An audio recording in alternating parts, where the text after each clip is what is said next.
videos. This is video 13 of the partner assisted video series, and in video 13 we're going to focus on the internal external obliques. These are the muscles of the side that help cause twisting, as well as stabilizing of the pelvis and spine. So also very important muscles. Also very neglected muscles. The only time people focus on them is when they're doing a hectic amount of twisting and side work in the gym. And there is merit in that, but often people tend to focus on too much strengthening of certain muscles and not enough releasing. Sometimes a muscle is a lot stronger once it's released. Often when it's overworked, it actually appears weaker because it's just fatigue.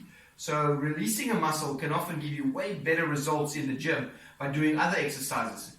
Look out for our functional training videos, which are coming, or would be on the site as well. So look out for them, and the combination of the partner-assisted releasing, the self-releasing, the functional training, all together form a fantastic way to keep yourself mobile and pain-free.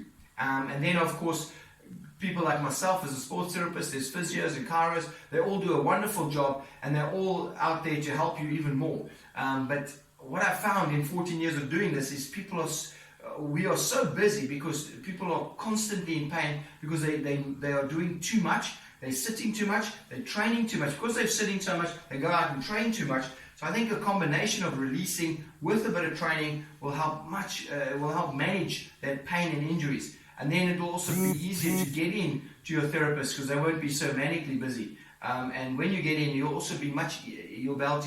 we'll be able to work on you and get you much better results because you'd already be the baseline released. A lot of clients come into me and I'm like, oh, there's only so much I can do because I have to slowly release the body and so I can get it more released later. But quite often, I'm only doing the basics because the body doesn't allow me to go too deep. And then I find sometimes people go to therapists that have such a passion to help people, and that used to be me, that we try and go too deep to help and then actually causes you to be hampered and not be better. So there's a lot of merit in self-release, and that's why I'm doing these videos. So video 13, internal external obliques. Thanks to Marby, my wife, for being our guinea pig. So I'm going to go down. And this is we've done in video 12. We did the rectus abdominis, and for me that's a really much easier one to get hold of. The obliques are just on the side, basically, and in there. So what you want to do is a little bit of stimulation, and when you do a partner-assisted stimulation, it's always a bit easier because then your partner can be more relaxed. When you do it on yourself, you tend to be a little bit tense and you can't get in as deep. So it's effective to do it on yourself, but even more effective if you can do it on yourself and have your partner help you. So basically you're going to start, remember what I said about the abdominal area.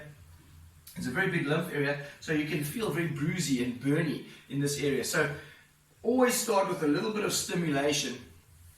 This helps for two things. One, it helps to actually break off and stimulate the lymph drainage in that area, but it also helps your partner to get used to what kind of pressure, and helps you to get used to what kind of pressure your partner wants, because it's all about how they feel. It must not be too sore. That's the most important thing. So you're going to go in, the rectus abdominis is here, the obliques are here. I'm not going to worry about specifics. Literally, you go underneath the ribs. You're not onto the rib, so you go into the front of the rib here, and you'll find, ask your partner just to lift your head a little bit in a little bit of a crunch. You'll feel that's where the rectus abdominis is. There's the obliques. Relax down, and then you're right in here. So now what you're doing, and I actually like this standing on the opposite side, so this is perfect for the camera. This is how I would work on the opposite oblique. Now what I'm going to be doing is gripping right in there. So using all my fingers, fanned out, gripping in there, and asking Marby to just do a little crunch, come up and relax down, and as you relax down, I just wiggle and pull down. So that's a perfect way. So just in there, come up, wiggle and relax down. So you start wiggling just before she goes down, and as she goes down, you're kind of pulling, as you're wiggling, you're pulling down away from where she's going down, just to stretch those obliques. That's a very good way to do this. We do it one more time. Fan out the fingers, get into the muscles, not too sore.